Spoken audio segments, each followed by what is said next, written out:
What's up guys, today's tutorial is going to be a short one and it's about how to convert WebP image format to JPEG or JPG offline. So without wasting much time, let's hop on the PC and then start with it.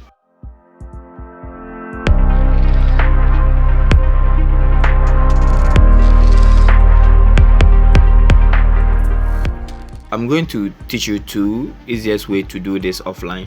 I have a WebP image here, so I will just duplicate it so that I will get another one for the second method. So first of all, I would like to work on this. How to do it is, you see it's already on. So what you will do is you just right click on it and then go to open with and click on open with paint.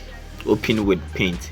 So you just click on paint. Now you have your image here. So what you will do is you just click on the file and then you go to save as. You see JPEG, JPG, JPEG here. You just click on this format and then you browse to your location wherever you want it to be and then you save. So you get this notification that any transparency will be lost if you save this picture. Do you want to continue? You just click on the OK button and that's all. You have your first image in JPEG. Another way, easiest way, is even right before you save the image on your desktop, you can just right click on the image, save as.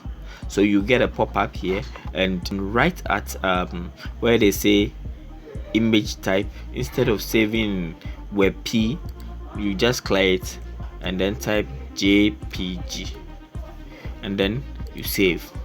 It will ask you this. Okay, I already have one, so I'll add one to it. So you just click on save and then it will be saved as JPEG. The format will change automatically to JPEG. So here's it. That's the second one. These are the two easiest ways to convert WebP images to JPEG without losing quality and also offline. Thank you for your time. See you in the next tutorial and don't forget to subscribe.